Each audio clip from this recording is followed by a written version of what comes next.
I have to give Jon Jones credit for, I really do, and that pains me. I got to give him credit here because people have said he was going to fight Stipe and then he's going to retire. It's like, well, hold on, people. Let me remind you of one thing. When you talk about the mindset, you talk like Jon Jones doesn't have the courage. Let me just remind you, to be fair, he thought he was fighting Francis. He agreed to fight Stipe, and he ended up in there with Surreal. So when he had Surreal, which is a pretty favorable matchup, he had agreed to Francis and he had agreed to Stipe. Jon Jones isn't going anywhere, and if the Stipe goes up in smoke, he's already said, I'll fight the next best thing. You decide who it is. And now, Brandon Thiccc Schaub. One of the reasons I wanted you on the show, I wanted your opinions. You're my favorite person to talk to about this stuff.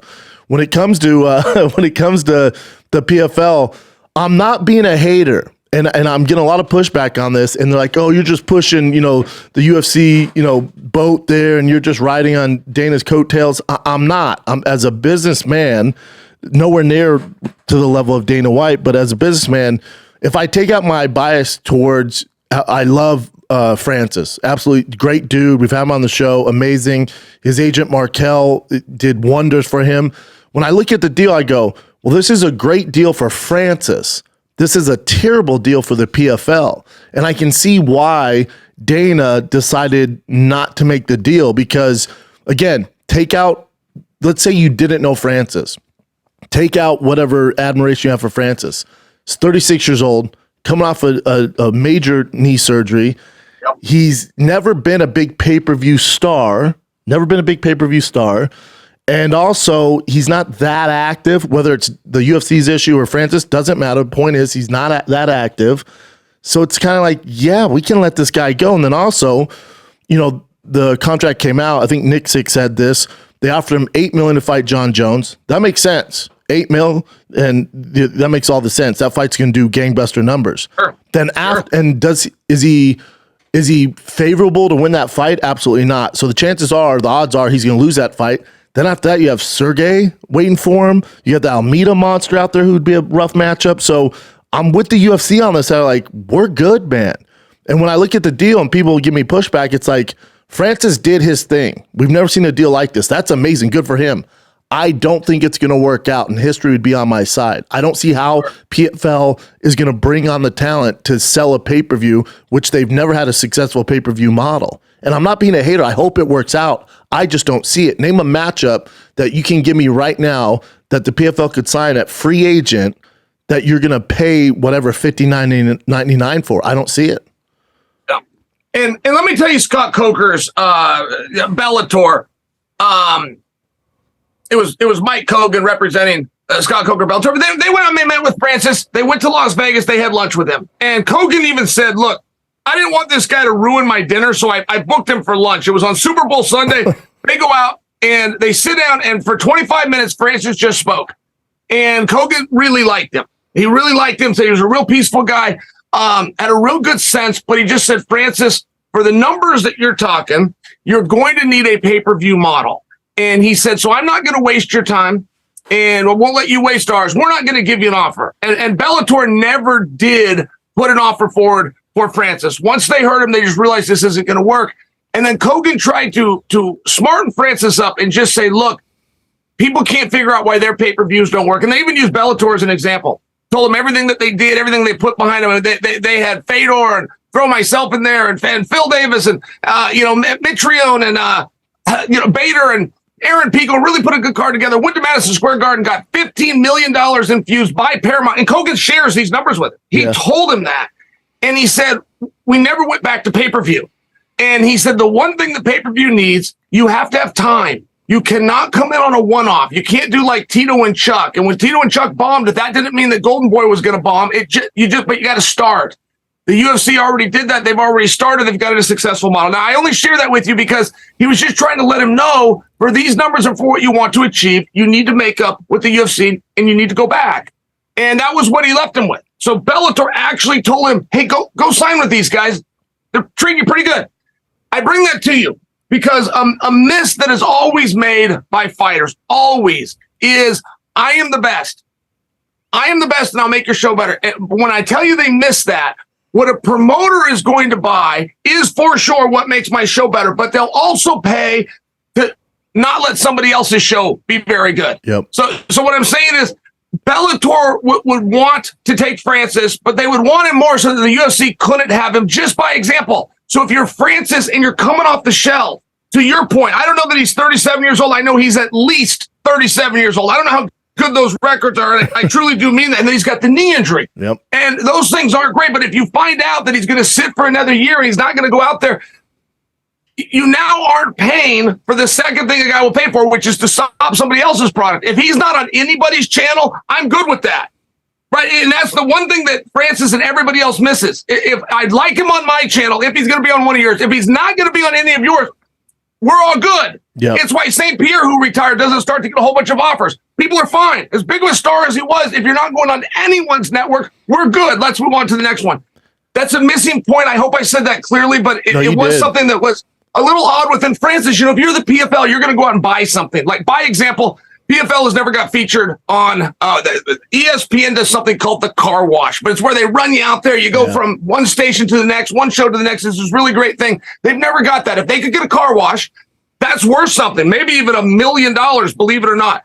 Francis can't do that. This isn't breaking news. They didn't break into SportsCenter. Jim Rome didn't stop what he was doing. You didn't stop what you're doing. Here we are 2 weeks late doing it. Dan Le Batard didn't invite him on him. It's one of these things where, hey, guys, what exactly are you buying? I'm very open to it, and I would like you to win. But what are you buying? And I love the point that you made. I'm sorry to be wordy on this, but to go back to what you said, you talked about he wasn't a big pay-per-view draw. He fought Surreal Gone. Now, that is the single greatest storyline in heavyweight championship history. They both had a belt, right? This is Hogan versus Warrior as they walk out there. Everything's great. They used to be training partners. There was a split up. They were countrymen. This coach stayed with Surreal, knew the secrets of Francis. You're not going to beat that. And they bombed. They fell flat on their face. They didn't even talk about rematching that, or they got done with that and they turned and ran. And I just bring it to you because I don't know what's next for Francis, but I guarantee it won't be as big and it won't be as juicy as Surreal, which bombed. Agree. Yeah. And that's my whole point. It's, again, I'm not discrediting Francis, what he got done. It's great. All I'm saying, as a business with the UFC, I can see how they're like, we're good. We're good. You're making all these crazy demands. We're good. We want to do the Jon Jones fight. That's where we're going to make our money. But after that, it gets dicey for you. And I think for Francis, for him to label this a success, the PFL thing's a whole nother issue that they're going to have to figure out, and there's no stars to sign to sell that pay-per-view. And to your point, they're not known as a pay-per-view model, so that's another hill they have to climb. I think for Francis to say, look, UFC, I made the right decision, he has to get that big boxing fight. And there's absolutely no momentum that proves that that's going to come out, because they're basically paying him now to, I guess, train for boxing if he's not fighting till next year. So I guess he's focused on boxing right now. And Anthony Joshua came out and was like, I'm not going to do that circus act. I'm out, man. Fury, he wants the Usyk fight. That's what his goal is. He has another fire to put out with that. So he's not focused on Francis. Deontay Wilder, we haven't heard much. It seemed like the Deontay Wilder was going to be the closest one who's going to maybe take a bite of that and jump into the Francis pool. But there's no smoke there. There's no smoke. Sure. And Eddie Hearn is, he's a promoter and a businessman, but for the most part, he really does have a history of being pretty straight with you. He really doesn't say things just for clickbait. According to Eddie Hearn, you got Tyson. Tyson and Usyk are tied up, but you've also got Joshua and Wilder. They're going to go over to the Middle East and do that card. I personally believe that only because Eddie said it, and he said it a couple of times. Not to mention, he wasn't looking to promote it. He was just going to manage, and that's how he's going to make his fees. I just believed it. And I only say that because Wilder did make a commitment to Francis online. It was through Twitter, but he never looked like he was going to follow up on that. And so I have sat here and wondered, hey, is Francis playing this right? Does Francis have the next big hand? Is Francis versus Wilder a big match? Like, Conor and Mayweather, first off, didn't do near the business that they claimed that it did. But secondly, it wasn't just Conor. It was a simultaneous 2-division UFC champion with Dana White being a carnival barker in his corner. Correct. And this is wildly different. Francis is the UFC champion fighting Tyson. Is very different. Just by example, I'll say Tyson. It's very different than Francis, the former UFC champion who's 37 years old at least and coming off a knee injury. fighting Tyson in a sport that they just made up the rules because he's never done it before. I mean, it starts to get weird, dude. It starts to get weird fast. And I would ask you this, Chael, if when Francis was sitting down with Dana, if someone, before he went into that office and met with Dana, if someone went to Francis, hey, man, the Tyson Fury thing, probably not going to happen.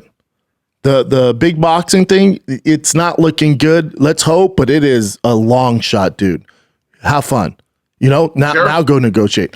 I wonder if Francis knew going into his negotiations with Dana, if he knew that this boxing fight wasn't going to happen, come to fruition, if he would have had a different kind of attitude going into that meeting. Yeah, Brendan, and vice versa. What if Dana knew it wasn't going to happen? I think, I got to use the word think. I'm only as good as the information I've read online.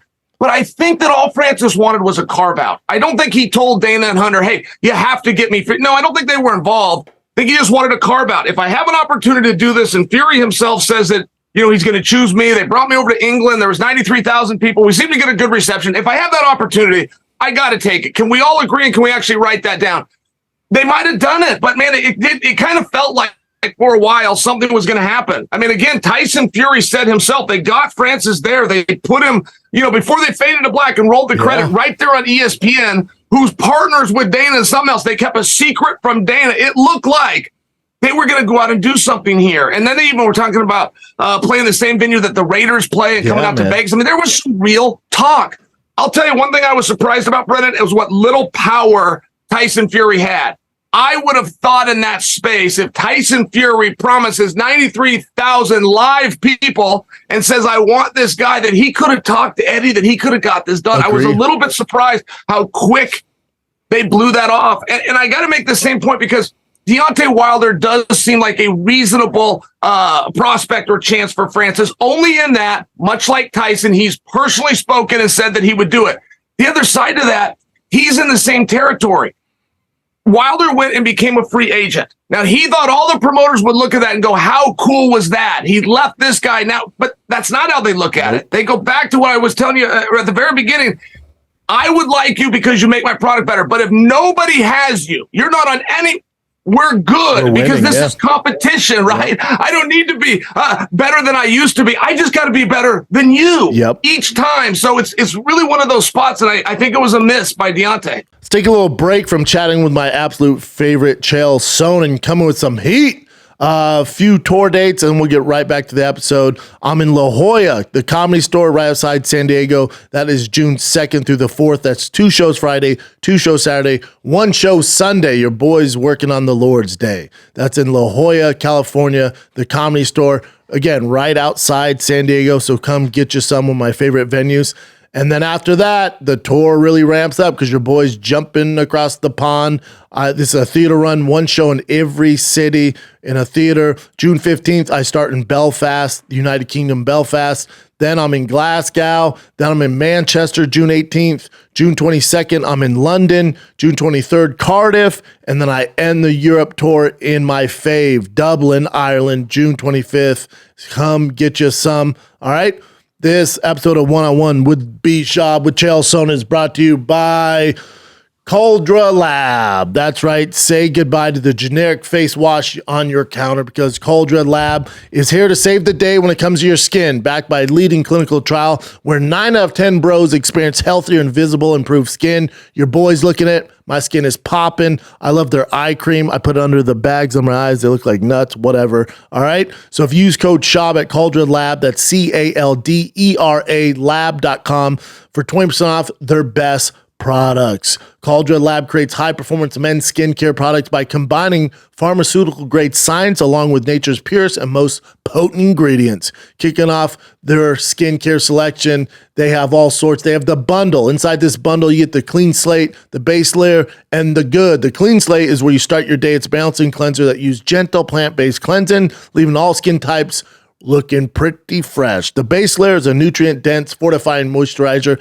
that hydrates your skin, absorbs fast, leaving you with a matte finish so you don't look all juicy on your face. The good is that go-to night before bed, clinical proven, multifunctional serum that helps your skin look tighter and smoother. So get you some, man. Get rid of those crow's feet, the wrinkles all over your face. We got you covered, man. All right? So get 20% off with the code Schaub at CauldredLab.com. That's CALDER lab.com. That's 20% off at CauldredLab.com by using the code Schaub, SCHAUB. Unlock your youthful glow and be ready for the summer with Cauldred Lab. Now let's get back to talking to my friend Chael Sonnen. Agree. I think the other point nobody's talking about, and it came out, how much money the UFC made last year. You know, I think what they made, over 200 million profit. This is profit. I've paid all the employees, the venues, everything that they're involved in. You're talking about over 200 million profit in a calendar year, which is the most any combat sports organization's ever made. Boxing, MMA, whatever. It's the most money any company's ever made in the history of fighting. So when I see that, there is something to it where it's like they could if they really wanted that fight to happen, or any fights to happen for that matter, they have the money to do it. And you're looking at, they're paying out the fighters about a 13%, out of that profit. So can they pay fighters more? Absolutely. Could they make the Francis Tyson Fury fight happen if they truly want to? Absolutely. Could we have gotten the Jon Jones Francis fight a year ago? Absolutely. They have the money to do it. They're just not willing to play that game. I don't think they want to set that standard and then have to fork over whatever comparable to MLB or NBA 50% of their profits. And again, Sure. If I'm Dana, do I wish Dana would pay the fighters more? Absolutely. That'd be great. But again, as a business, if I'm Dana, I'm doing it exactly how he's doing it. I'm going, why? Where else you guys going to go? What are you going to do? I'm the iPhone of fighting. Go over to Cricket Wireless. Go over to frickin', whoever else is running the same scheme. Go over to Android phones. Let me know how it goes for you. It ain't Apple, so we don't have to make a change. Yep. No, and I really appreciate you saying that, Brandon. That was probably hard for you because that was kind of a compliment today. That was probably a little bit painful, but I got to tell you, I really appreciate that you said it, because I read that same article you're talking about, and they were doing a juxtaposition to fighter pay versus revenue. And in all fairness, fighter pay didn't go down. It wanted you to believe it went down. It didn't actually go down. The fighters were each making more. Revenues got so big. Yeah. And the pandemic ended up being great for business for the UFC. Who would have predicted that? I mean, we've always been led to believe that they're in the live gate and pay-per-view business. Dana went an entire year without a single person, no live gate at all. We've always thought it was live gate and pay-per-view, no live gate at all, and he turns in higher revenues than he ever did before. So we need to start learning, okay, there's a different game being played here. But as we talk about that, Dana's learning that too. When Dana was a street kid from Boston and he got in the business, he thought he needed people to show up and buy a live ticket. He needed people to watch a closed caption from their living room. That's what he thought. He didn't know this was a sponsorship game. He didn't know this was video games. He just didn't understand there was rights buys and television deals, something out there called digital. That didn't exist when he started in 2001. So as the revenues got big, I thought that article was very unfair because it tried to lead you to believe that they were paying less. And that's not what happened. They made more. Matt Mitrione taught me something years ago. Matt Mitrione was one of the few guys that when he got to deal in the UFC, he got in front of Lorenzo. Not many people did. Yep. Why Matt Mitrione did, I don't know. Lorenzo had a few, though, like Dan Hardy. He had a few guys that were real close to him that might surprise you. I love Lorenzo. Vitor was a close one. But Mitrione sat with him and he said, I want a $500,000 signing bonus.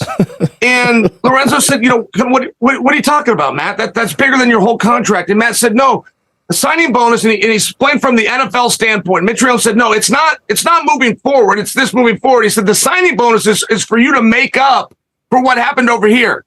For the 5 fights that I've already done that were a little bit short, business got good, houses filled up. That's what this signing bonus is for. And Lorenzo listened to that. And I don't think they came to that number, but they came to a pretty good number. And Lorenzo also told him, hey, I want to know the football model. My son's got aspirations of football. His son was playing at Notre Dame at the time. Lorenzo said, I didn't know that's what it's done. And so anyway, I'm just saying that Mitrione kind of said something and everybody learned a little bit. And there seems to be, when we do learn in this business, they want to write an article and hold it against Dana, it's like, man, I learned something. We brought in some good revenues. What do you want me to do? The world changed. They took all my gate away, but I found a way. Good for me. I agree. And I think the message should be what a badass Dana White is when every other sport, every other corporation is shutting down. And Dana goes, I'm going to figure out how to keep this business rolling. I don't know how I'm going to do it. And then he gets this feather up his ass and goes, oh, I'm going to do it in the Middle East. I'm going to go over to Dubai, where the hell they did it. I'm going to do it there. People are like, you're out of your mind. Fight Island. And this thing's a major success. And then he has the balls to go, all right, we're coming back to America because we're kind of opening up. I'm going to do it just at the Apex Center. So we don't have to move the whole circus. We'll just do it here. This is easy. We don't have to pay for all the hotels and all that stuff. We own all this. We'll do it here. You got to give him his flowers, man. I don't. It's not enough of that's out there because he is who he is, and he does do some outlandish things. But as far as the business goes, you got to give it up to him, man. And that article, I agree, it was kind of more of a hit piece. But if there's some things where you look at it, go, man, that guy knows what the hell he's doing when it comes to this fight business. Yeah. Hey, I love what you just said talking about the business there, because this is another side that the 32-year-old street kid from Boston had no idea about, and that is these travel advisories. Every state has it. The whole reason the UFC doesn't go to Hawaii is Hawaii has a tourism board and commission, and the UFC wants $6 million to come. Brendan, nobody knew that was a thing. Yep. I did not know that you could get paid by a state to come. I thought you went there, had the state regulate, you gave them 6%. And it's a fascinating thing because what Dana was able to work out in the Middle East and Fight Island, he secures an island, but they paid him to come. Yeah. And they justified it.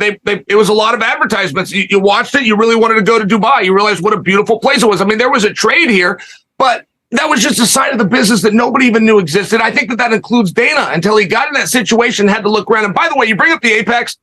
If I took over the UFC, on my first day, I'm going to tell the CEO, you need to prove to me why we go on the road. I want to see financially why we go on the road. I know. And people talk about, well, this is how you build a market. This is how you grow. I'd say that could be true. But I know that the Patriots didn't have to do that to sell out their arena. I know Saturday Night Live, which is the biggest, longest standing show in the world, has never left New York. I'm not really sure that I'm convinced that you have to move physically around. You can just bring those people. Well, if I want an Asian market, I got to go to Asia. No, you just need to bring in an Asian guy and then tell the market. Yes. I think this is what I would argue. So I really like the way that business has been done lately. I like the idea that there's a set arena. I like the way that they do the Apex and people are comfortable and know their way around. And I don't mind watching it on TV either. Yeah, I got to remind you, the Apex is where we saw Stipe versus DC Part 3, and that was great. My only pushback on the Apex is if we're going to go towards that business model and you're going to have like this home field out based on if UFC's home base is out of Vegas, which it is, and you're going to go that route, let's build it like the Raiders Stadium. Make it freaking phenomenal because they could sell that bad boy out. Like you put on the right fights. I mean, you're talking. There's no off season, dude. So think if you told the NFL, hey, every Sunday or once a month, you can basically have the Super Bowl every freaking month, and it's gonna be in the same location, dude. It'd be insane. My only pushback with the Apex, I know for the fighters, a lot of them, it doesn't feel as special. The crowd's smaller. It's not as nice. You're not getting the bells and whistles, the press conferences, stuff like that. But I think for the UFC, I love it. Let's do it here. Have your home field there, but you got to build that thing out. Just not the Apex is nice, but it's not Madison Square Garden. It's not Staples Center. Yeah. Oh, I fully agree with that. They've even gone back to Vegas. They just did this about a month ago, but they went to the Hard Rock. Yeah, and that was kind of a head scratcher going, wait a minute, why did you rent the Apex? And I think the answer was yes, they rented the Apex out, but it seemed like, well, why did you rent it out? It was just, the whole thing was just interesting. I would like to know the backstory. I find that stuff fascinating. I think it was the Slap Fight League. Oh, is that what it was? Yeah, I'm pretty sure they were booked up with the Slap Fight League. And listen, for all the great things Dana has done, we can't just, jack him off on here. I got to give him a little pushback. That Slap Fight League, when I look at that, I'm like, oh, he's bored. He's just bored. This is like, he's just bored with fighting at this point. Like, damn well that's not good, dude. And then when he has to defend himself, like, well, it crushes on TikTok. I'm like, So do beheadings from ISIS, dude. Like, you want to start that business? Like, there's a reason why. Just because it goes viral on TikTok doesn't mean it's going to be a business on TV. And he learned that the hard way. But what I do love about him is it's very Trumpish, where once he's in, he's going to fight tooth and nail. There's no going back. And I appreciate it. Like, he just doubles down on it. You're like, these guys are real athletes. I'm like, bro, I just saw a guy weigh in at over 400 pounds and eat a Snickers on the weighing scale, bro. Quit pushing this narrative. But he just does it. And I enjoy it. It's funny to me. I do too. I'm with you. And I thought he was fooling. When he started with this, I thought he was fooling around. And he started giving numbers though, right? I mean, fighters lie and promoters lie, but numbers don't lie. And their numbers on TikTok are insanely successful. And I will tell you, that's where I've seen most of it. I didn't know there was multiple leagues. And apparently there's one in Russia. There's 2 or 3 here in the States. Tim Sylvia just did a slap fight. I assume that was Dana's. So I'm just finding out. No, there's a whole bunch of promoters and a whole bunch of people doing it. Okay, fine. My only point to you, Brendan, is that's where I watch. I watched it on TikTok in 8 to 15 seconds at a time. I have enjoyed it on there. I enjoy the comments. It's quick and I move through. I don't know that I want to sit and watch a whole television show of it, and I haven't yet. But I mean, only bring it to you that he is exploding on TikTok. I don't know who that market is or where in the world all those viewers come from, but when Dana says how big they are over there, he's not lying. It's true. They're huge on TikTok. Yeah, no, he's not lying. It's just I don't think you can take a 15-second clip and turn to an, like, you don't want, listen, like, I'll watch 15 seconds of an anaconda eating an alligator. I don't watch a 60-minute show of anacondas eating alligators. You know what I'm saying? Like, I tuned in because it was just a complete shit show. I tuned in for, I think, 4 episodes. And then because my wife, Jo, she was laughing at it. She's like, this is real? She's like, this is an actual show? I'm like, yeah. And so every Wednesday we'd watch and laugh our asses off. And then after about 4 episodes, she's like, I think I'm good. I'm good on the Slap Fight League. I was like, yeah, I get it. Well, and hey, what about them getting hit? I mean, the commission comes in. The commission, I think, got more slappers than they got PFL, and they got a whole roster of PFL guys. I thought that was interesting, though, for a completely different regard. I mean, when's the last time we've heard of the Nevada State Athletic Commission flagging an athlete for being dirty? And largely because USADA stepped in, we act as though that's just USADA's thing now. But the commission's budget has not gone down. Neither has their regulations nor their rules. They are supposed to be testing just as many people, but you don't ever hear of it. Never. So I did think there was a little bit of you turn your head and go, okay, Slap and PFL got hit. Meanwhile, Conor McGregor, with rumors, is in your state right now doing the Ultimate Fighter. I mean, Keith Kaiser tested this and made it very clear. You have the right to test an athlete, not once he's licensed. You have the right to test an athlete once a fight is announced. And they announced Conor McGregor versus Chandler. We've got all these rumors, and McGregor was there in Nevada. They can't leave the state line, but they could test him anytime they wanted, and they didn't. Yeah, and that's just a dangerous game. You would not come there if you were, in fact, I mean, it was a really weird thing, and they should have gone in and tested him. Either cleared the rumors and cleared Conor's name, or go the other way. But they should have tested him. They had the right to test him. They chose to not test him. That's selective testing. That's a problem for me if I'm the PFL. If I'm the PFL, you got a big problem, guys. You chose big problem, guys. You didn't do them. First of all, I'll get to the Conor stuff, but with the PFL, why are we testing these guys? I want them on meth and steroids if I want to see them slap each other. Like, the more the merrier. I assume they're all on cocaine. Why do you test them? They're in rash guards with tits, right? But with Conor, they were smart because they announced it, but there's no date. So there's no official announcement. And I think that's the brilliant game planning of the UFC brass going, let's announce it, but leave it open. Let's leave it open because, to your point, if we do give a date, the commission's going to come sniffing around. Sure. That's why they did it. It's brilliant. I think the fight happens. You're right. That is brilliant. I never saw it until you just set it down right now. That's a really good point, and maybe that is why they did it. Quite frankly, when Keith Kaiser did this, had this gone to court, I don't think Keith would have won. If you're not licensed, I don't think you have the right. But Vanderlei and I both, or I went down, but Vanderlei got a lifetime ban. He never could fight in the UFC again. It ended up being a 4-year ban. He was able to compete again, but it was a different organization, Bellator. Just to remind you of that story, though. So out of competition testing, USADA. We all know what those things are now, Brendan, but Vanderlei and I were the first ones ever tested. We did not know USADA was involved, and we didn't know what out of competition testing was. Like, those words were things that didn't exist within our space. Yeah. So they go to Vanderlei's gym, and they want him to present himself, right? USADA watches you. They want him to present himself naked and pee into a cup. And Vanderlei's going, but I don't know who you are. And Vanderlei didn't have a license.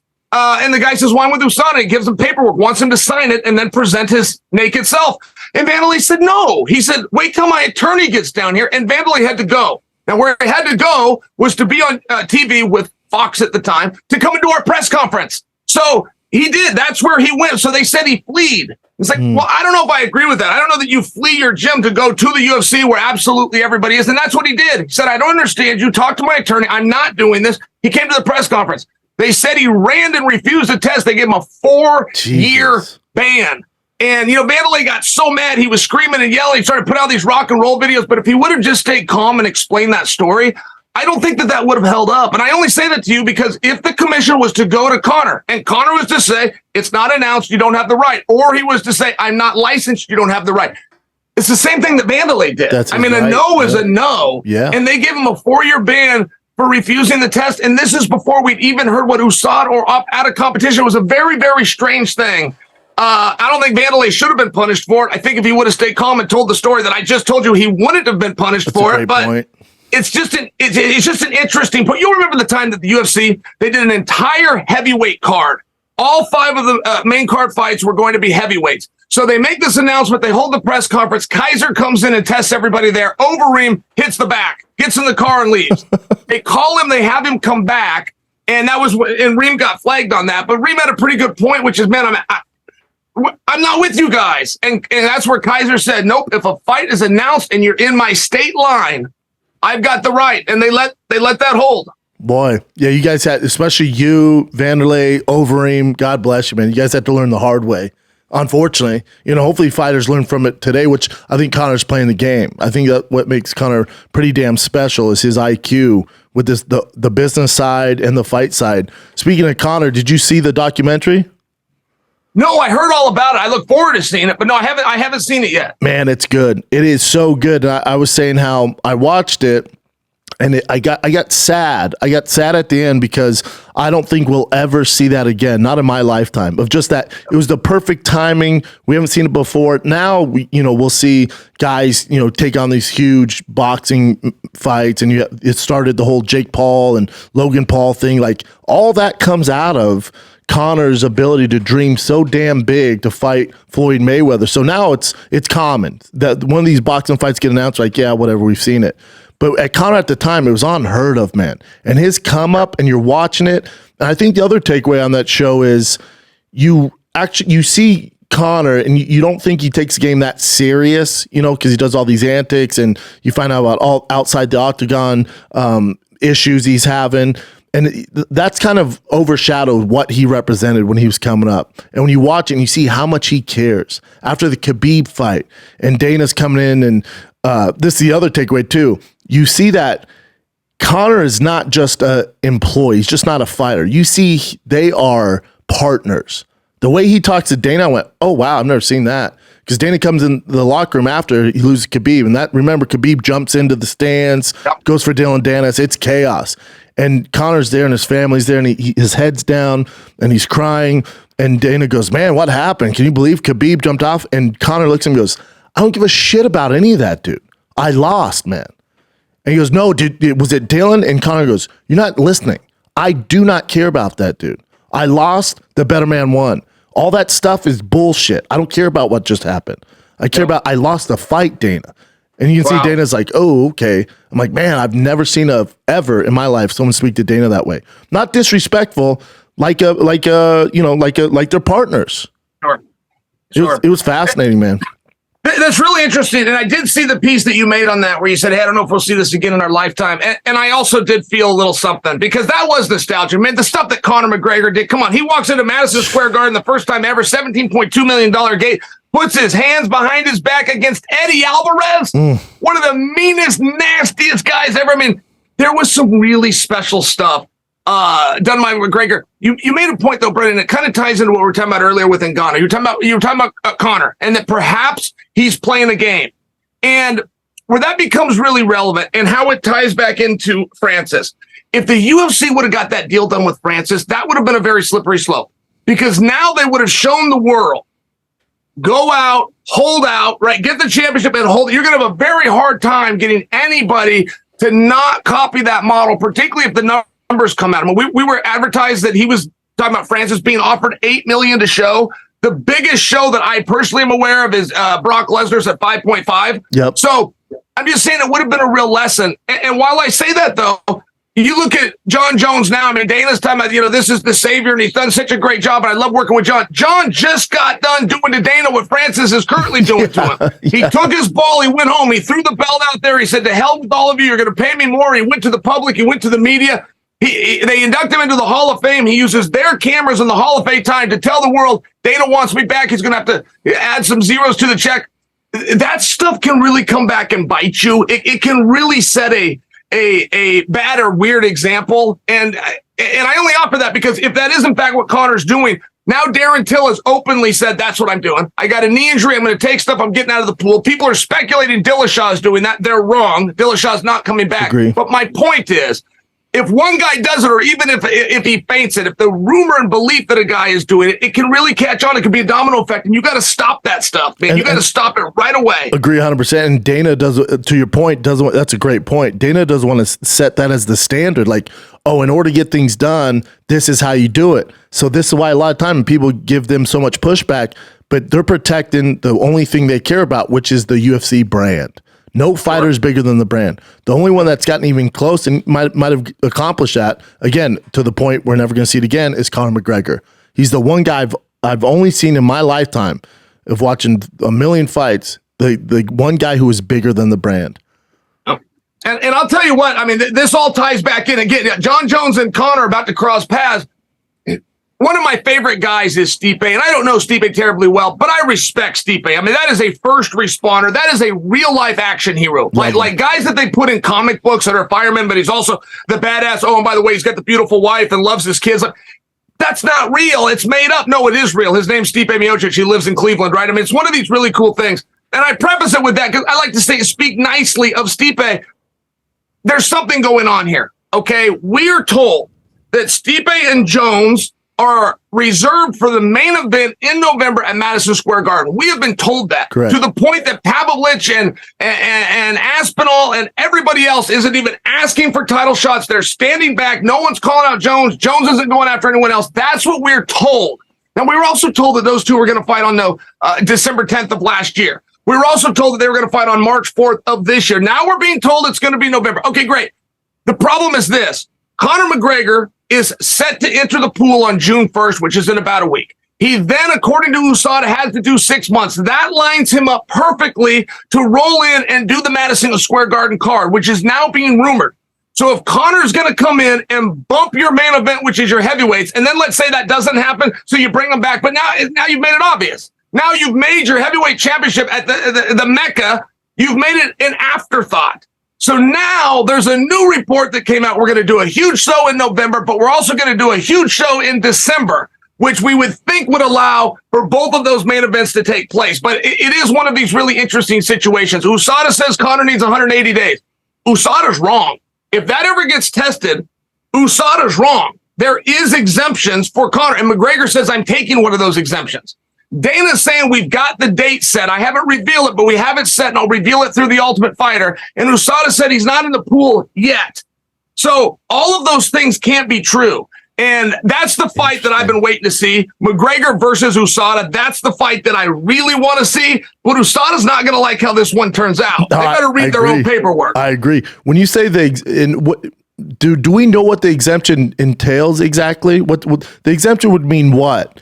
Like, I'm sure there has to be some sort of regulatory testing. It's not like they can't give an exemption. He just doesn't get tested, right? Would it be an exemption where we announce the date or whatever in December and we start testing November? Is the exemption say, all right, well, we're going to bypass the 180 days? Is that the exemption? And so this is where the debate comes in. This is where USADA looks at one clause that says it's a retirement clause, meaning if you leave the pool, we don't want you to go on a steroid holiday. That's a quote by them. So we're going to bring you back. We're going to keep you in there a while. Normally it's 2 months, but if you retire and come back, we need you for 6 months to make sure, in case you got something, you got it out of your system, but the effects and the residuals are still there, like you got a picogram or something.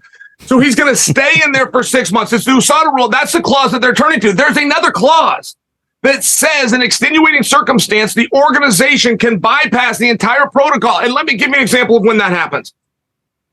We're in New York. It's the week of a show. A main card match falls through, so we grab Chris Weidman, who happens to live there and can get over and get his paperwork done. We don't have time to test him. Or moreover, not a Chris Weidman, a guy that's never debuted in the UFC. He's not even in. He gets his contract on Tuesday. He gets on a plane Tuesday night. He's in front of the commission Thursday. He's on the scale Friday. He's in the ring Saturday. When you're doing situations like that, they've got to be able to just bring you in. So most guys that are debuting in the UFC have never been tested. They're just too new. And so the UFC, they put that clause in. And so that's what Conor's turning to. And the intent of that clause is for what I just described. Somebody that was undiscovered, a last minute, a replacement. That's the intent of the clause, but it's not what it says. Oof. It says that there are exemptions that can be granted by the promotion. This was a fight. USADA did not want to give them that. And the UFC would not buckle. And they did give them that. Wow. And what kind of pushback do you think we see from just the common fan base if Conor gets that exemption? Do you think it affects him in a negative way? Because to be completely honest, I don't give a shit. Have him fight. I don't care what it is. I don't care. I just want to see him fight. I fully agree with that. And I'll give you an example. But Bob Bennett, when he was running the commission, Travis Taggart, who was running USADA, Bob Bennett tested and flagged Floyd Mayweather. Floyd Mayweather failed a test according to the Nevada State Athletic Commission. USADA comes in and does a post facto exemption, which is beyond overreach. He did not have it in place, and USADA did an exemption. So Bob Bennett is saying, okay, that's between you all. I don't even know what you're doing here. This is my state where he's at. It's my fighter who's fighting. I tested him, and he's hot. And USADA stepped in and said, then you can take us to court, but you're a state agency and we're federal. Wow. You better meet with your attorneys. We're going to fight you on this. And Bob backed down. Wow. Bob did not do it. If that would have been tested, I believe that Nevada and Bob would have won. But I only bring that to you because what's the pushback going to be? I mean, it was pretty big. Bob Bennett, 17 years as an FBI agent, he's very respected. Travis Taggart, head of USADA, he's very respected. They called each other's integrity into question. Wow. This could have gotten really ugly really fast, but Bob backed down and Travis didn't. Ultimately, Travis won without a court fight. Yeah. So Floyd, just to clear that up, officially did not fail any test. Wow. Bob said he did, but USADA made it go away. Yeah, with this Conor and the exemption, his fan base is so rabid, and I think because we keep hearing this and we're talking about it and the rest of the MMA media is talking about it and Dana's talking about and answering questions, I think people at this point are almost sick of it. Like, we just want to see him fight. I don't know how much blowback there's going to be. Maybe from other fighters, some, if they want to play that game, we'll see how that goes for them. But I don't think it's going to be that big of a deal. I think we all just want to see him fight at this point. Yeah. Well, not to mention the principle. Like, let's go back to an example. It'd be UFC 200. Think about Mark Hunt versus Brock Lesnar. And Hunt was furious. I mean, it hurt his feelings. He thought that, it was underhanded against him. He took him to court. That was very sincere by Mark Hunt. Mark Hunt did not like being in there with a dirty athlete. And in Mark's defense, he was perfectly clean. But I bring that to you because that's not what Chandler's going to say. He's going to say, I don't care. He's going to say what you're saying, Brett. I don't care. Whatever please get him in here. This is my night. This is the one I've dreamed of. This is the competition I want, but this is also the night of business I want. Bring him in here. And if the opponent's not complaining, man, it's pretty hard to get anybody else to listen. Agree. What interesting story about, side note with Mark Hunt, is my studio's in Calabasas, and there's this, it's like a Whole Foods on steroids, and it's called Erewhon. And I go to breakfast there every morning. They have like healthy juices, whatever. And I'm walking in and I hear, hey, bro.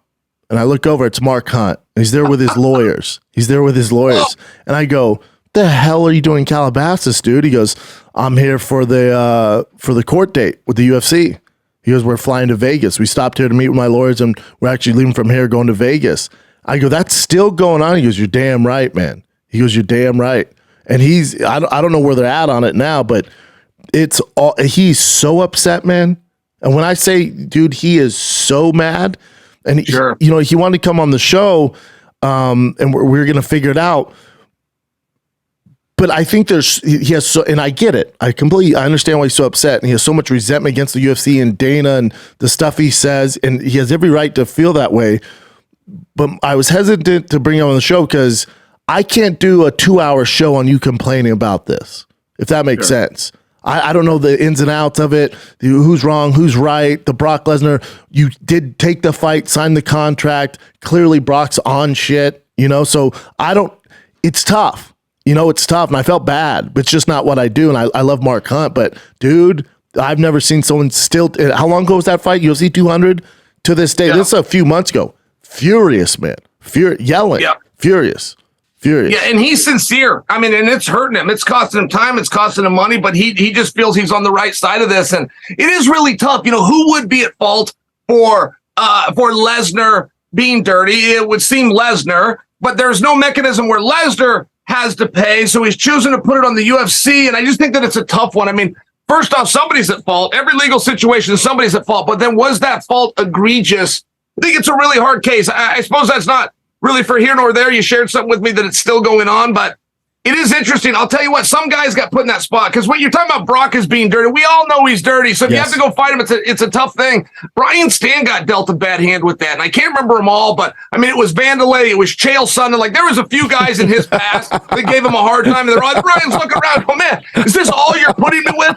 And poor Luke Rockhold. Luke Rockhold gets kicked. He's on a roll, and TRT Vitor got him, or even Bisping. Well, I was going to say Bisping's the best example. Bisping, Jesus Christ, man, that poor guy.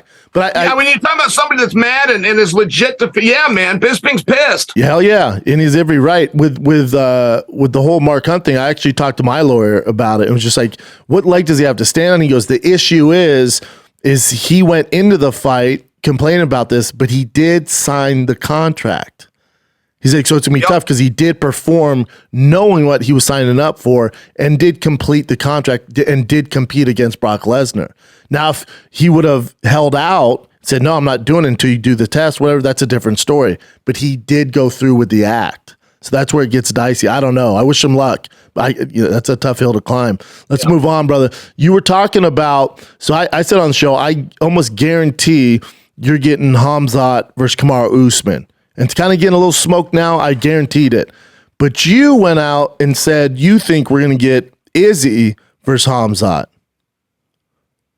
Well, and I got to tell you, I actually ran that one back. Brendan, and I appreciate that you're up to speed. But let me tell you what my math was when I did that, okay? It was for sure Khamzat versus Paulo Costa. I got this from Khamzat. I got this from Paulo Costa. They're going to Fight Island. They're going to co-main event with Islam on top of the bill, taking on Darush and Charles Oliveira, if those guys even ever actually fight. Well, that's another conversation.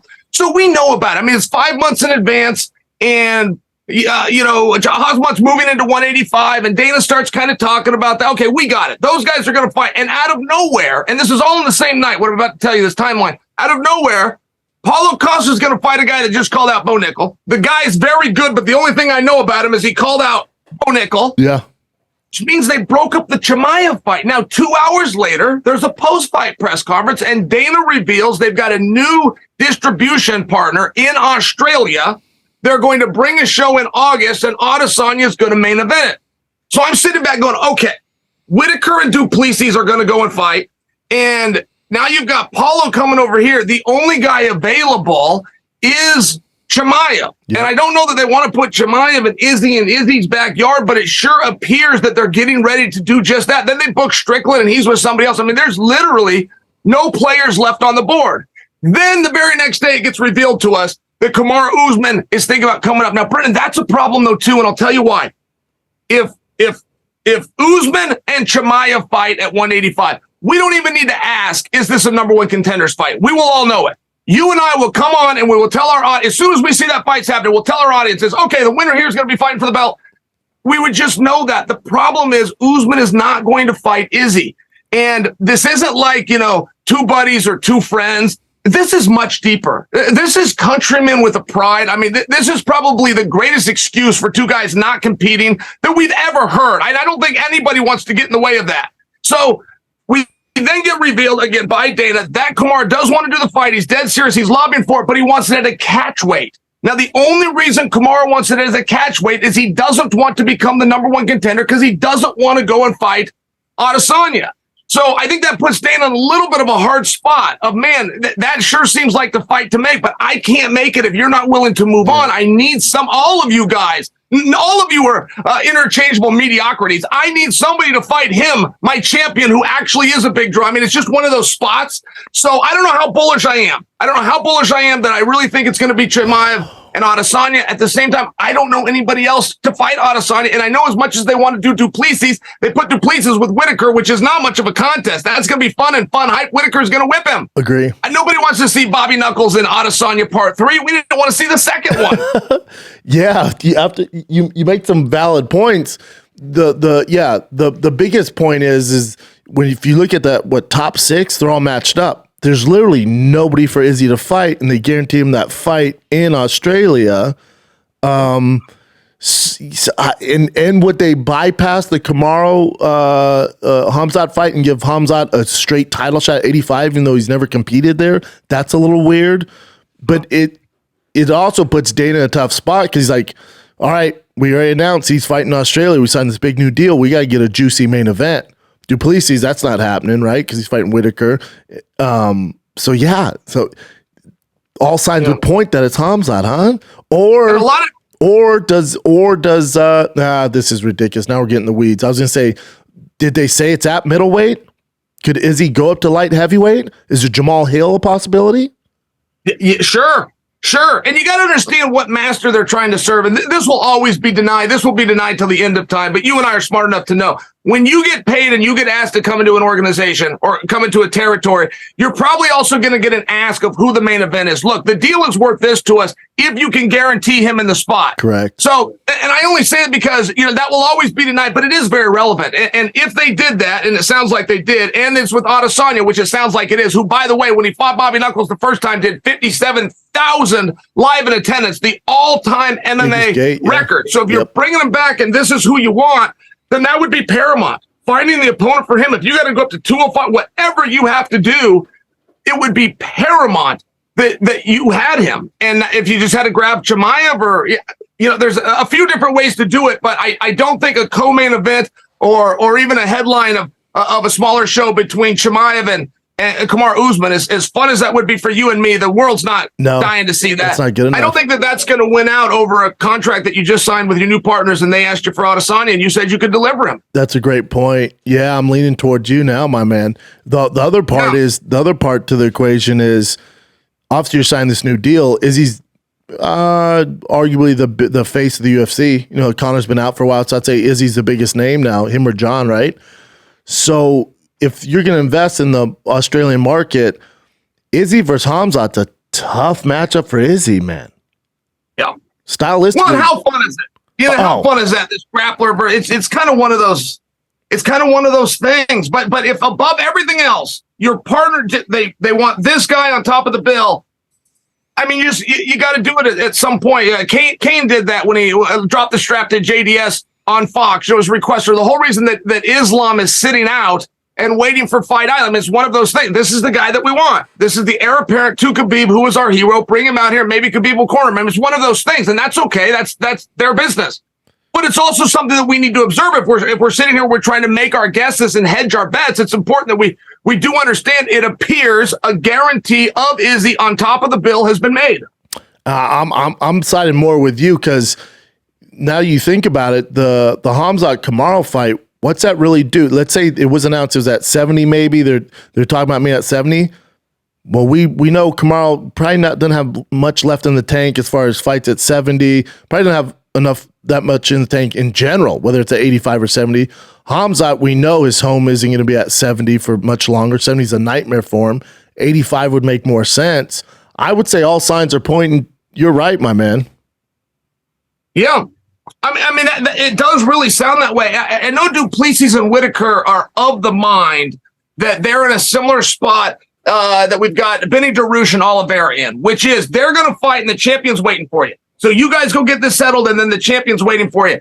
I know they're of that mind, and I think Duplessis could be correct if Duplessis is to win. But it's going to depend how that looks. How quick can you turn around? I mean, that's not a whole lot of time. We're going to do that fight and get them ready and do a press tour all by August. August is right around the corner. Not a chance. So it's just an interesting spot. We'll see what happens. I'm hearing strong rumors that the Stipe and Jones is going to go up in flames, and that Sergey Pavlovich versus Jones is happening in August.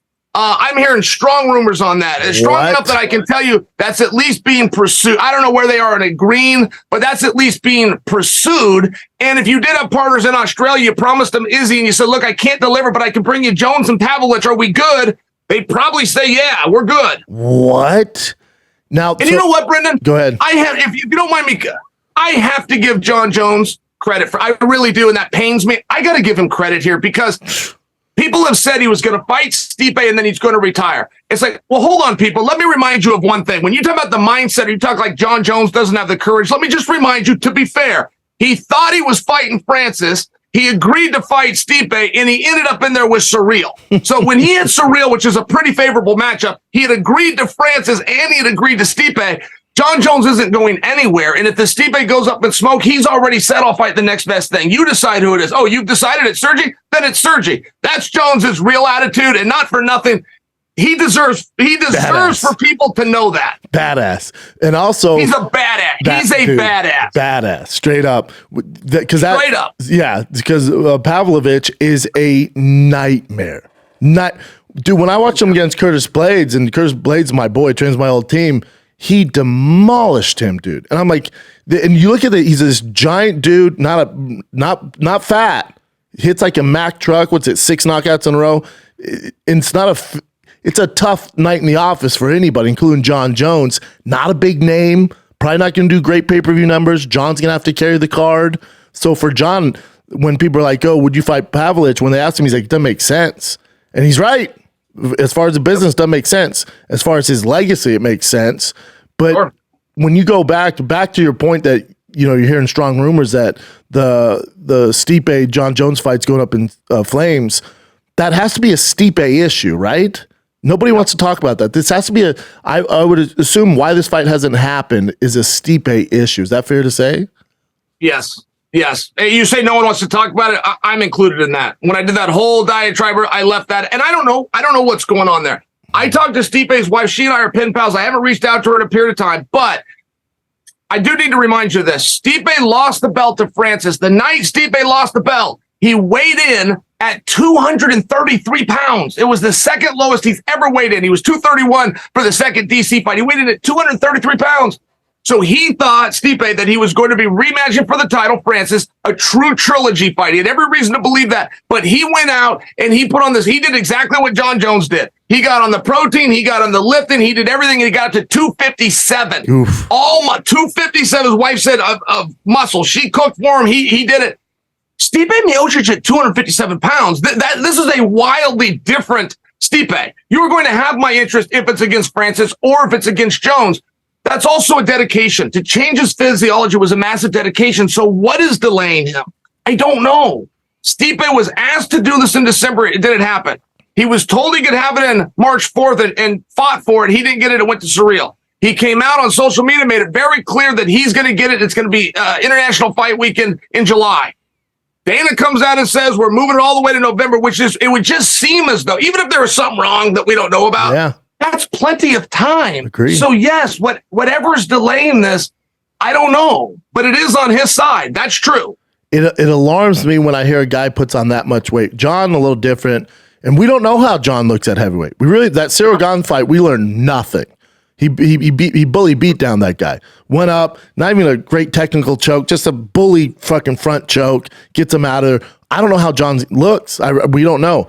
When I hear Francis, or when I heard Stipe put on all that weight, just when I think about myself, if I put on that weight, you're talking about a completely different movement, slower.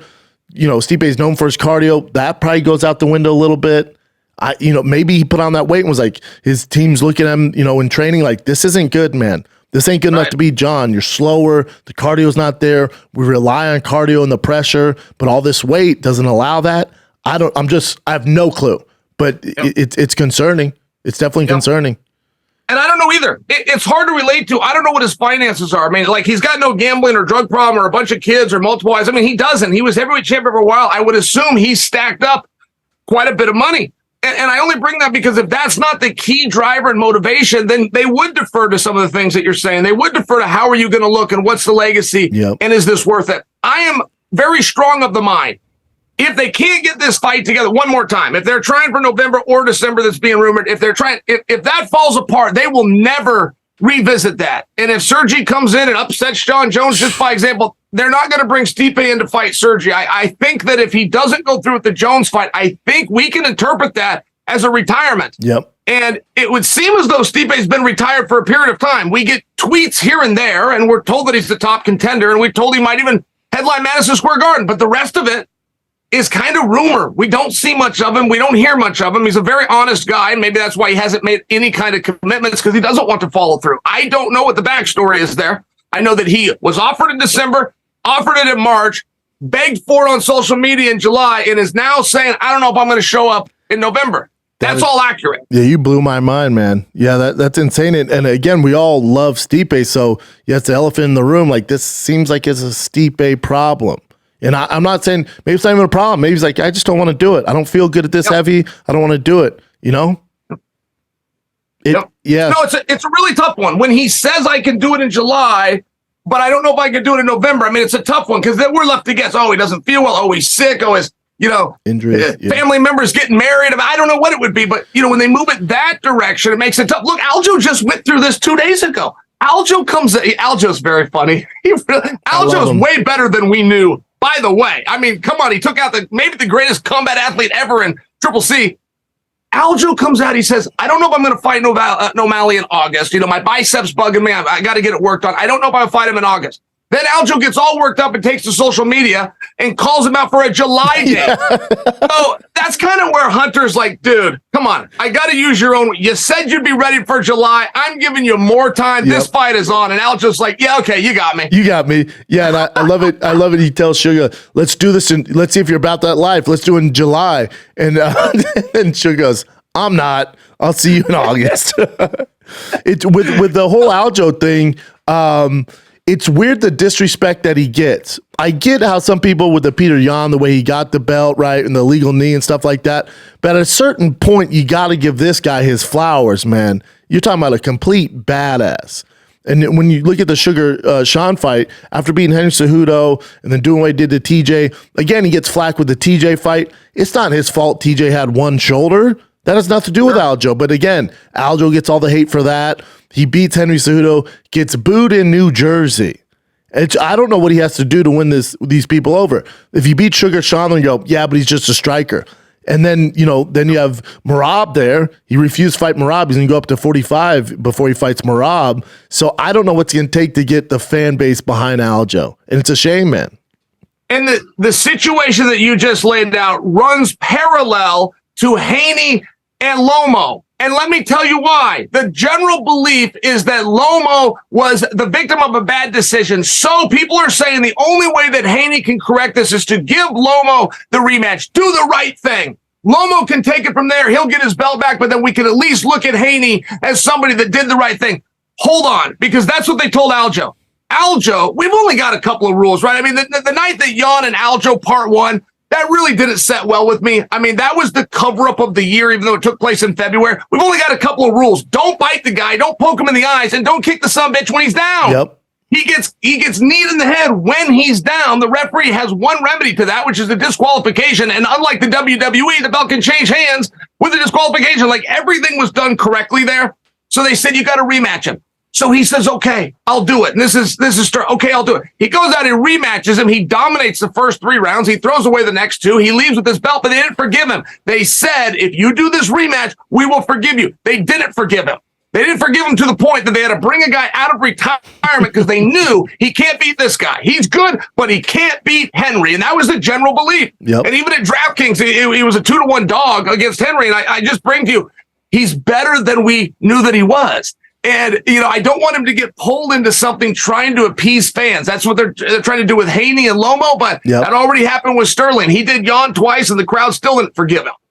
Yeah, I think with Aljo, I don't know. I don't know what it's going to take this poor guy. And I'm sure you've talked to him. He's a great kid, man. Great kid. To your point, he's better than we thought. with the Sugar Sean, the odds are on his side. So if he does get that done, then he's probably gonna go to 145 because him and Merab refused to fight each other at 45.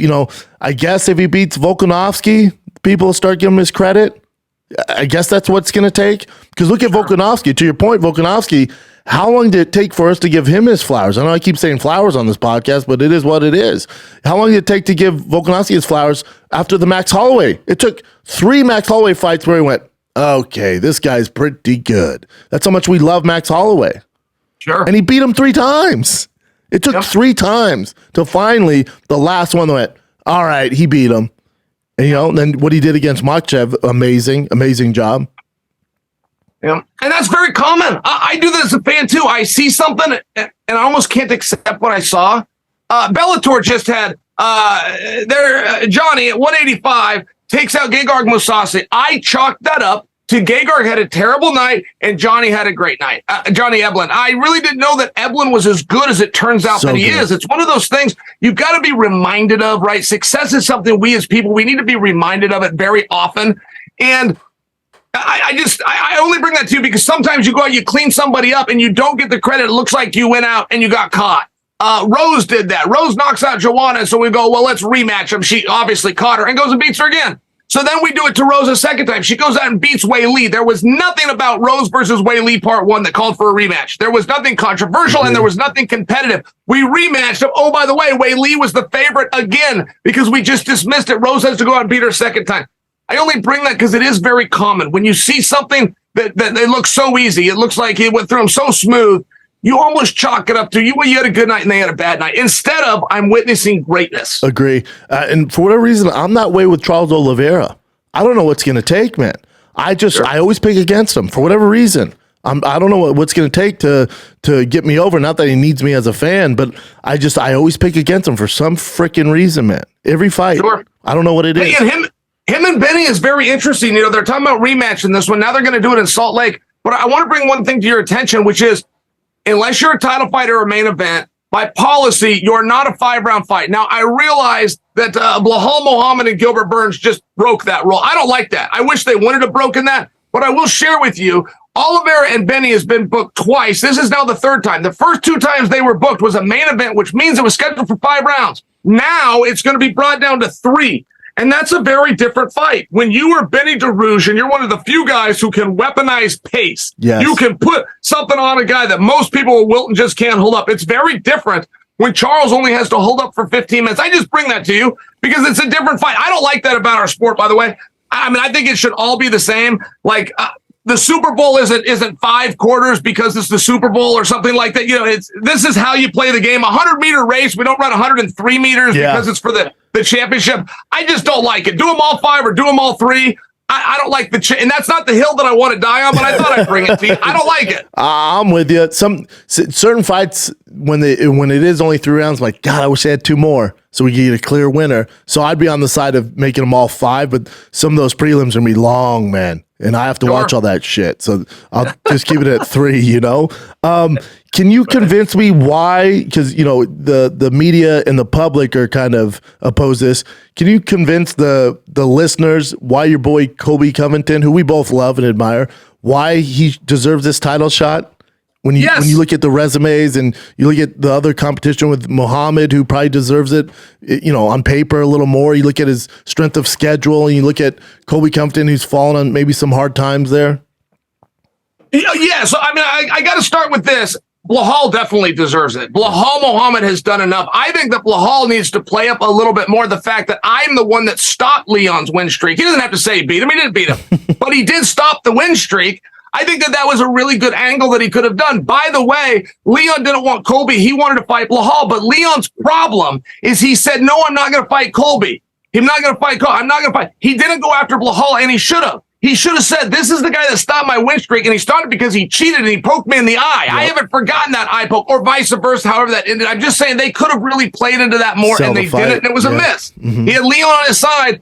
If you're ever going to turn an idea down, you've got to offer a suggestion. I follow politics very close, and the most annoying politicians are the one that say no to someone else's idea. If you're going to say no, offer a suggestion. Mm-hmm. When they don't do that, it hurts, and that's what happened with Leon. Now, as far as head-to-head, Colby versus Muhammad, rankings do matter, and rankings aren't fair. They're really not. But the rankings committee has put Colby in front of Muhammad, and ultimately that is going to matter. And when you have Colby, I mean, Colby was an interim champion. He never lost, and one day woke up and wasn't interim champion. Like, this isn't a riddle. That happened to him. Yep. Colby fought and defeated the BMF champion, but there was never a day that Colby woke up and he was the BMF champion. And I'll also remind you, when Leon went and got a fight Kamaru, which he definitely earned, but when he did that, he leapfrogged Colby. Colby was ranked in front of Leon, but we all understood Colby's done this twice. He's come up short. We got to go to someone else. So there was an argument that was made right after that fight was done that Colby flew out. He was, last minute, and he weighed in as the Ultimate Fighter, and Joe Rogan said his name on camera, and therefore he's the guy. And it's like, no, that's never been the argument. He's always been ranked in front. He's been the clearest number one contender in our sport. He can't fight for the belt because he already did twice. It's a really unique situation. But here you are. And I do think, like, if Volkanovski left the weight class, just by example, he leaves or gets beat, obviously Max is going to go in. He showed a gap between himself and everybody else. I do think that Colby's the right move. I do. And I think that Muhammad definitely has done everything right to get in there as well. Sometimes there's more than one right idea. Yeah, I think there's definitely more than one right idea. And I also think UFC, again, as a business, is going, Leon's not the biggest pay-per-view star. This can be a big pay-per-view for us. I assume they do it maybe in England, wherever they're going to do it, even if they do it here. But they're looking at going, if Colby's champ, we know Colby, we know the analytics. Colby brings a fan base. Colby brings even the haters, but people are paying to watch this guy fight. That's who we need as our champion. Because Colby Muhammad, unfortunately, probably doesn't do great. So the UFC as a business is going, no, Colby, if he becomes champ, which matches up pretty well against Leon Edwards, and then we do Muhammad's going to get his, which is going to take a little longer because we can make money off Colby being champion. We can't make money off Leon Edwards and Muhammad. We put those two together, it just doesn't. Now, is it the right thing to do? Probably not. But still, Colby's the guy that can get eyeballs on those fights, and that's why they're doing it, I think. And Brendan, think about how hard this would be. And by the way, Colby and Masvidal were both gone for a meaningful period. I don't know if that, whatever they have going, I don't even know what to call that, whatever that is, I don't know if that's precluded them from fighting. I mean, we really haven't heard from either one till just now. That's a side thought. I want to tell you this, though. Imagine being Dana White. So you give Leon the opportunity. He doesn't have a huge fan base. He's not a huge main eventer. He's not a big draw, but you're going to give him the opportunity. He throws the head kick heard around the world. Now you're going to go to a true trilogy, and you're going to wait. You're going to book a venue in his backyard so he can come in and have that 50, that dream that everybody has. He gets to be the huge star in front of everybody. You do it. Oh, by the way, you give him $1 million, and he goes out and wins. Now, you've done all these things for this guy. You change this guy's life, and the first time you ask him for something, he tells you no. That night at the press conference, 40 minutes after you made this guy a multimillionaire in an arena that you booked just to make him, you say, I want you to fight Colby, and he tells you no. I'm just saying, imagine that, because that's Dana's life every single day, man. These guys, they get in a position and they turn the gun back on the company, and I would have to think that's very frustrating. Yeah, very frustrating. And it also is probably not the way to do it either. You know, and we've seen this in Woodley. Aljo, I wouldn't put him in that category yet. He's getting there. I also think these guys need to realize it really doesn't work like that. I don't know how long it's going to take people to realize that. Because even with Aljo, when Dana announced the fight and Ray Longo and Aljo came out and goes, we didn't agree to the fight. It's like, you don't understand. That's when the fight's happening. It is. That's when the fight is happening. We announced it's happening in, what they say, August in Boston, Sugar Sean and Aljo. We made the announcement. That's when you are fighting. So for these guys to go, no, I never agreed to that. But you did now. You know, with Leon, it's like, no, Dana said Colby is next. That is what is happening, dude. To your point, sure. Now, if you have something else you can pitch us and we can roll with it, even if he did the whole, he stopped my losing streak, the UFC's looking at it and go, no, we need to get Colby in there. That's who you're fighting.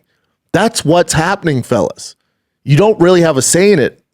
Until you get to that level of Conor, you've put enough, hours being a champion, you really don't have that leverage. You just don't. That's the game. and deals get made, Brendan. Like, I don't know that this is what happened, but just to give you a scenario, Masvidal was the second biggest star in the whole sport. I mean, just right underneath Conor. And for reasons unknown, they thought it was a good idea to put him in a 5-round main event against Colby, which was going to be his kryptonite. However, this is what they did, and Masvidal made tons and tons of money. So Colby's looking at going, guys, I'm doing the media, I'm doing the press, I'm going to do half of this work. And by the way, I'm going to win. It's making 4 times what I'm making. They go, Colby, just go through with it. If you win here, you get the title fight. You win the title fight, you're back on pay-per-view points, right? It's one of these things. And so you've got to honor some of those things. You might remember Lorenzo personally told Gustafsson, fight Rumble Johnson. No matter what happens, you will fight for the belt next. Now, Lorenzo thought he was going to win, but he still told him, you fight Johnson. Whatever happens, you'll fight for the belt. Johnson knocked him out in the first round. Gustafsson, they woke him up and put him in there for a title fight just because they honored those two. Well, but it's one of those things where if you are around long enough, kind of like you and me, you start to see this, and when something doesn't quite right, it's like, okay, but this was he got something.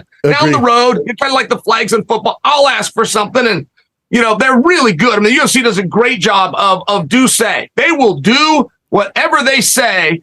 And I think that maybe there could be something like that with the Colby situation that goes back 5, 6, 8 months even. I think there could have been a deal made, and they're falling through. I think even with the deal, and you know better than me, and I don't want to get in the weeds too much here, but even with his lawsuit and pursuing legal charges against Masvidal, that just all went away. And I do think the UFC is going, all right, Colby, if you go through with this, we can't fight Masvidal, which we wanted to do back then. You're not fighting until this all clears up. Get rid of that stuff. You get a title shot, guaranteed title shot. Sure. Who wouldn't do it? Yeah, I think that's part of it too. I think that they did step in and try to do that. Hey, listen, we're seeing that right now. I think the whole world knows about it, but it wasn't big news, which surprised me. And that is, Islam Makhachev gets called out by Dan Hooker because of a nurse that happens to be in Perth that says, I came to the room and I IV'd Makhachev. Well, that is grossly against the rules. Now, there's no violation of a rule if there isn't a challenge, right? You can roll right through a stop sign and not stop. If the cop doesn't ticket you, you're never going to have to answer for it. It's one of these situations. So what do you do? What do you do when Perth has its own commission that would be outside of USADA? What do you do if you have a nurse who's licensed making a statement? What do you do if you're a team being challenged to prove this by the hometown guy? Well, you're going to have to lawyer up. You're going to have to come back to Perth. You're going to be tied up in knee-deep in red tape for a period of time. And it's not really a question of did he do it or not. He's half naked the next day on TV. We can zoom in and see that it was done. Or you can be the organization and step in and say, please don't file that. Please don't even talk about this. In exchange, beat Rodriguez, I'll do the rematch. Are we good? Yeah, we're good. And they get up and walk out of the room. So to your point, could have that happened with Colby and Jordan? Yeah, sure it could. And I don't think that it would be wrong. I wish that somebody would step in. I really don't like those two guys fighting. I really don't. They used to be good friends. Masvidal helped Colby a lot early on. I know that got paid back, but I wish that they got along. I'll tell you that. I think with the Makhachev and the IV thing, the thing that got kind of swept under the rug pretty quickly there too.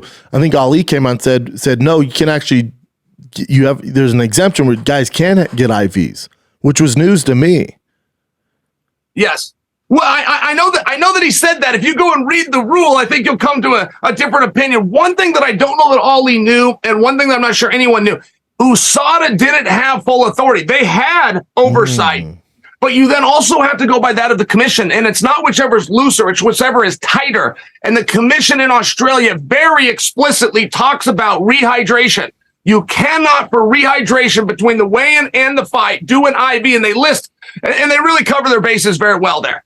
So what leg does Ali have to stand on? Because also, to your point too, with USADA, that's United States anti-doping. Not Australia. Yeah, and they would still have authority. They would still have authority, much like the Olympic Games. They could go overseas. They would still have authority, but and the United States part just means that they work on funds directed by our United States Senate. But I would just tell you, when Ali made the statement, this is my guess. I didn't ask Ali, but my guess is he looked at the USADA rule and decided that was okay. My guess is he did not know that there was then an Australian rule. Now, this got enacted just to bring the UFC there. You might remember the night it was supposed to be Kelvin Gastelum versus Izzy. It ended up being Izzy versus Anderson. Great night. just to have that there, they formed this entire commission, and that commission is more stringent than USADA on this issue, and we always default to the more stringent, not the less. So I don't think that Ali knew that that existed. And USADA does have a problem. They will let you IV, you just not very much. What they don't say is how often you can do that. So if I can do 10 cc, why don't I do 10 cc's, take it out of my arm, put it in the other arm and do 10, take it out, put it back in this arm. Like, per the rule, you could get cutesy and do that. It's just that one setting can only be a certain amount. And that's to flush EPO. I mean, Lance Arms, USADA taught the world how to beat them. Nobody really understood the way to get EPO growth through your system is to IV it and flush it with an IV. We learned that when they banned the IV. So, USADA taught people how to beat them. Damn it. That's so interesting, man. I didn't think about that. I forgot about that. It completely went away. And that was the Lance Armstrong method. Yeah. Yeah, that's all that Lance did. Nobody could figure out how Lance was beaten. Even the fellow cyclists, like, man, how are you doing? I see they test you all the time.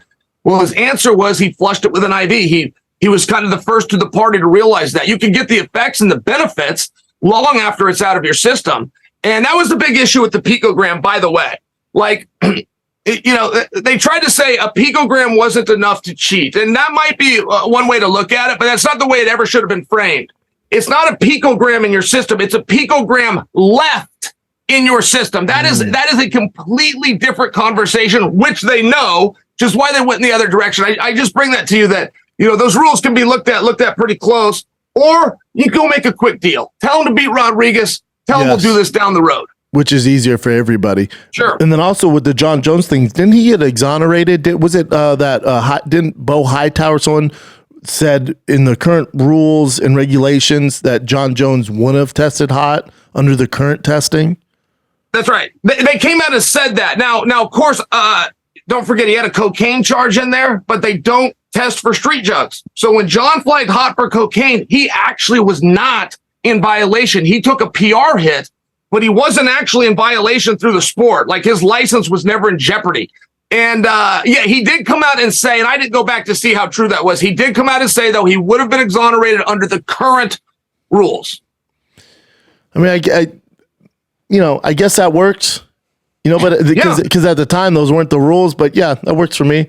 Chael, dude, you're my favorite person to talk to, man. You know this, brother. I appreciate I love the you, time. buddy. Hey, can I tell you something? Because I feel like you're giving me the boot. I got to tell you, this was awesome. Thank you, Brendan. And you know what? Brian Callen treated me so nicely in Portland. And that's because of you. That's because he respects you and our relationship. He treated me so nicely. Brought my whole family in. I had 5 or 6 people, which is kind of a scumbag move. He's offering me tickets. I could load up the car, but I couldn't turn it down. He brings us in. He treats us great. Then he brings us in the back into his green room. Talks to us, was nice to everybody. Spent some time with Brittany's dad one-on-one. It was just a cool move. And it's because of you. So thank you. Of course. I love the hell out of you, man. I saw you on, I'll leave you on this. You're on Instagram benching. You're saying doing the incline press. Yes. You look in shape, my man. I'm looking at Chael Sonnen right now. You look pretty shredded there. What's going on here, man? It's just, you just want to be healthy. What's going on here? Goes back to Jon Jones. Jon Jones said that no one should listen to me. He said that guy has boobs. Now, I'm not saying that's an accusation, okay? It was more of a observation, but either way, I didn't like it. Hey, I got HCG going through these veins, and I'm working on that bench every day. These boobies are going away. And that's incline. Pectorals before you know it. And that's incline, Daddy. Get rid of those tits, bro. And I'll tell you what. Fat shaming works, man. I get it online all the time. Your boy's in shape, man. Fat shaming works. It does work. All right, brother. I appreciate you talking, Brendan. You look great, man. Thank you for this.